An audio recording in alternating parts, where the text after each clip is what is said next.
자, 이제 탕금 속의 캐릭터들에 대해서 좀 더 자세히 파헤쳐보는 시간을 가져보겠습니다. 첫 번째로 만나볼 인물, 바로 홍랑입니다. 자, 두 가지의 모습을 가진 홍랑, 지금 스틸을 통해서 느끼실 수 있을 텐데, 비밀을 가진 인물이 아닐까라는 생각이 드는데, 이재욱 씨, 홍랑 어떤 인물이에요? 홍랑이라는 인물은요, 이제 민상단에 12년 전에 아들을 하나 잃어버리는데 그렇게 잃어버렸던 아이가 살아 돌아오면서 민상단에 있는 사람들은 다 홍랑이라고 믿고 있지만 혼자 의심하는 제이와 그 연기를 가지고 있는 복합적인 연기, 이삭하는 그런 캐릭터입니다. 사실 12년 만에 돌아왔는데 기억을 잃은 채 돌아왔다. 그러니까 제 입장에서는 의심을 할 수밖에 없는 그런 인물이 아닐까 싶은데, 이재욱 씨가 연기한 인물이 과연 진짜 홍랑일지 많은 분들이 궁금해하실 것 같은데, 홍랑이 가지고 있는 비밀은 뭘까요? 살짝 저희에게.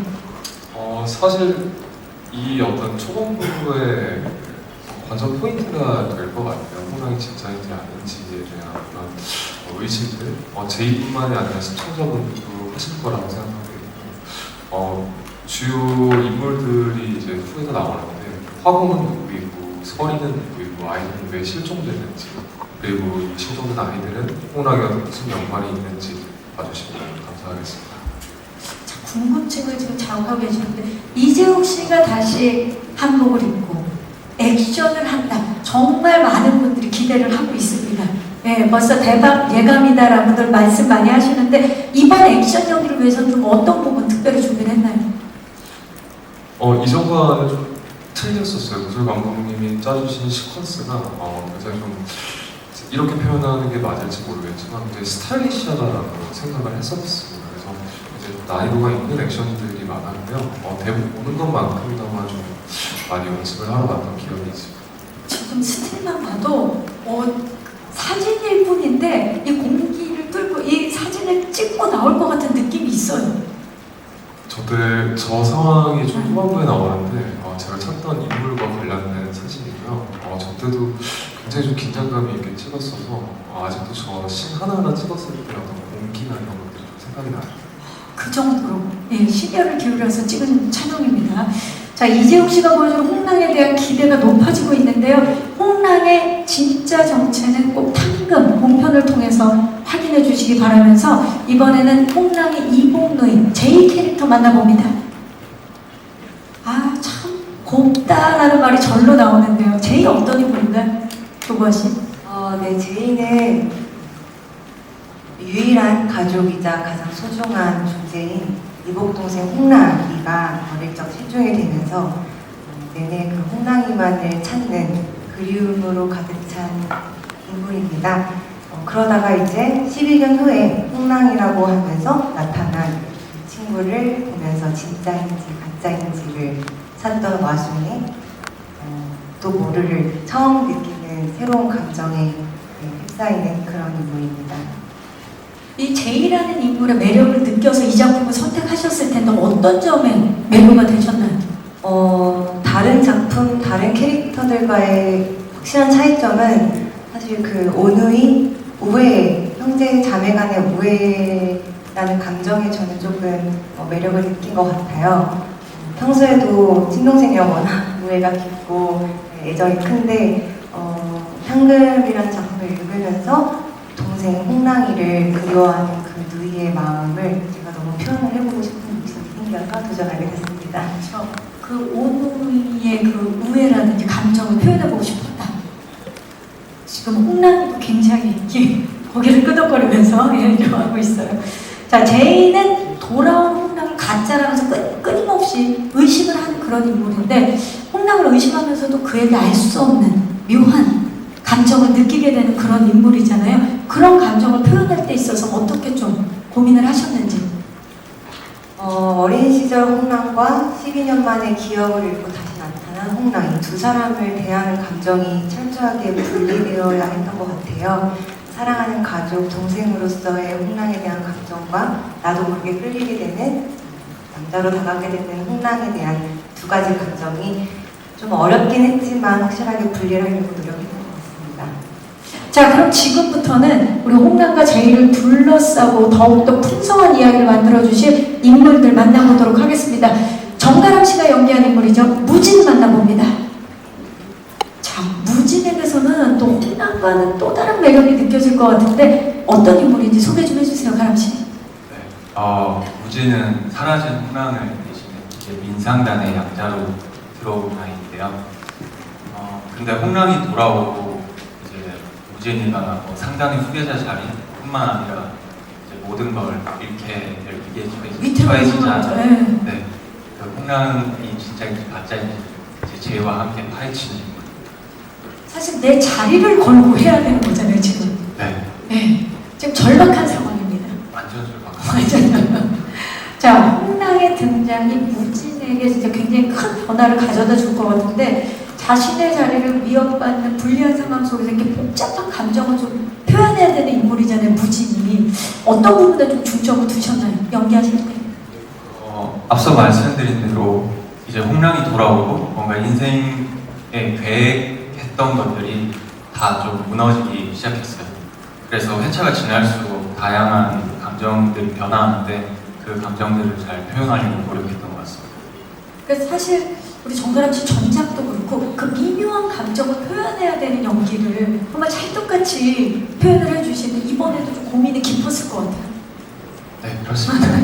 좀 기대해 주시기 바라면서 우리 정가람 씨가 생각하는 무진의 매력 하나만 좀 필살기라든지 매력 뭡니까? 무진은 이제 굉장히 철두철미하고 냉정한 편이지만 제이에게는 정말 따뜻한 사람입니다. 그런 따뜻함이 무진을 더 매력적이게 만들지 않을까 생각합니다. 지금도 너무 따뜻해요. 말씀하시는데. 감사합니다. 아, 좋습니다. 자, 그렇다면 박병훈 씨 하실 말씀 있으신가요? 네. 자, 홍랑과 제이의 멜로서사에 풍부함을 더할 무진 활약 기대해 주시기 바라면서 다음 스텝 만나봅니다. 카리스마가 엄주현 씨가 연기한 민연희의 스틸이 지금 나왔는데 스틸만 사실 지금 보면 굉장히 우아하고 기품 있는 마님처럼 보이지만 거기에서 또 새어나오는 카리스마가 분명히 있거든요. 민연희 어떤 인물인가요?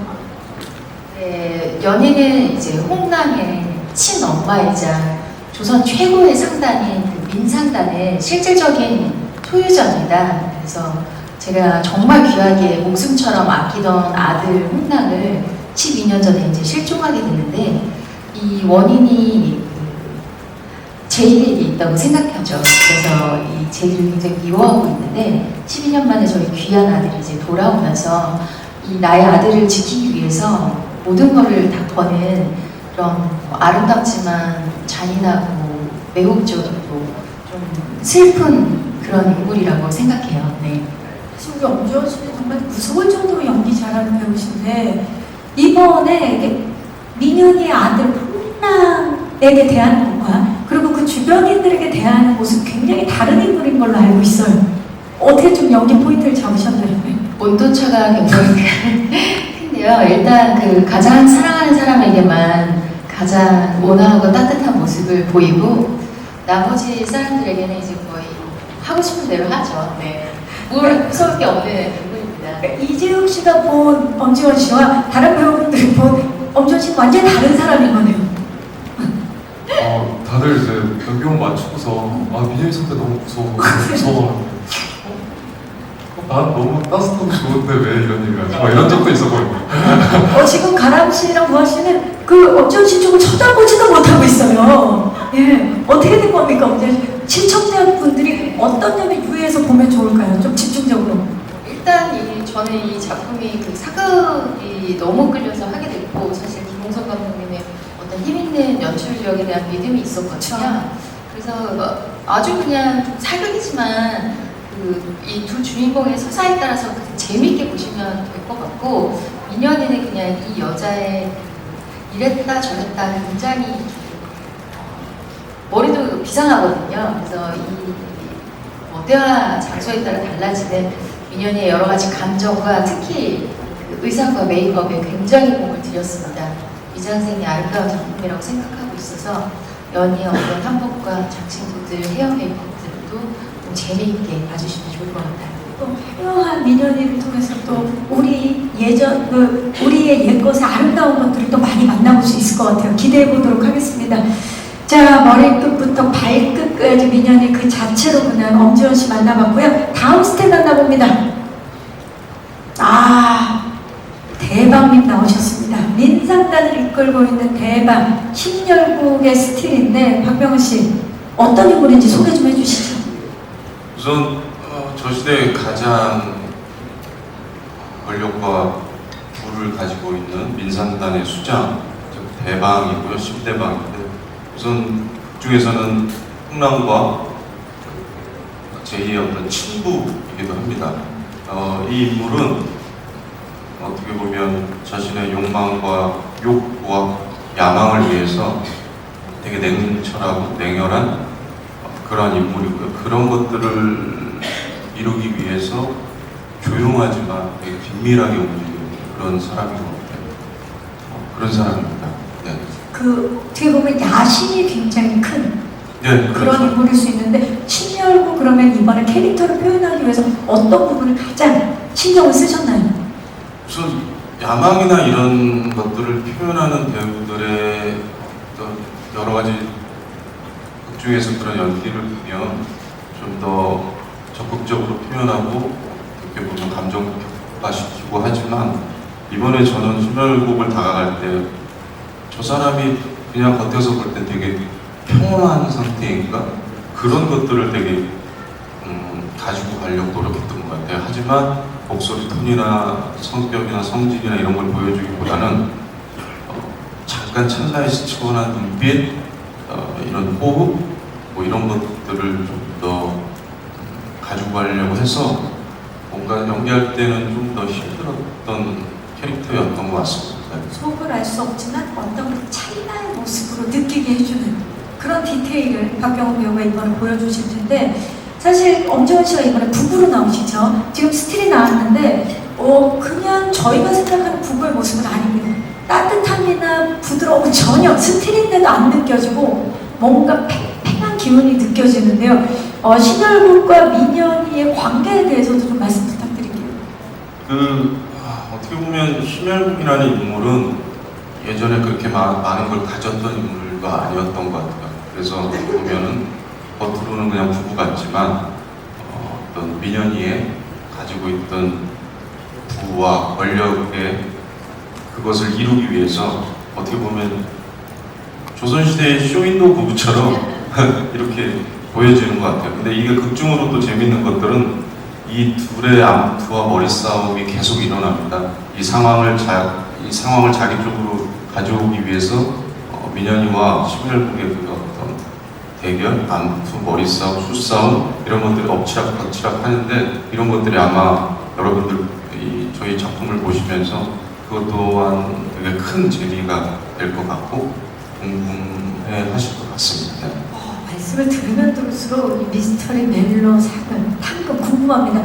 그러니까 작품 속이라면 이렇게 제작 발표를 같이 못할 관계들인 거죠? 네. 그렇죠. 만날 일이 없고 재욱 씨를 제외하고는 지금 함께 겸상할 수 없는.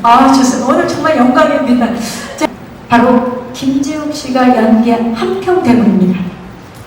자, 오늘 이 자리에는 안 계시지만 김지욱 씨가 탕금의 한평대문 역으로 오랜만에 또 사극 연기를 선보이는데 감독님께서 어떤 인물인지 소개를 대신 좀 부탁드릴게요. 네, 저 왕족이고 왕의 형이면서 미술화가이기도 하고 신념이 높은 그런 인물인데요. 자신의 어떤 그 예술적 혼을 태우는데 수단과 목적을 가리지 않은 그런 성격을 가진 인물이 아주 중요한 작품에 이제 한평대문을 둘러싼 미스터리가 있을 것 같은데 거기에 대해서도 좀 짧게 말씀 부탁드릴까요? 다 말씀드리면 재미가 없어서 스포가 되지 않는 선에서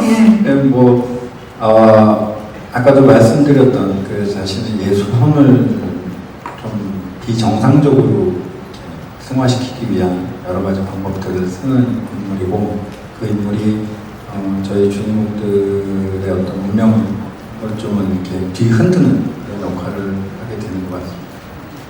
과연 이 인물들은 어떻게 얽히고 설키게 될지 기대해 주시기 바라면서 우리 시청자 여러분들께 사랑도 한번 보내주시죠. 하트로. 네, 좋습니다. 더는 아프지 않았으면 좋겠어.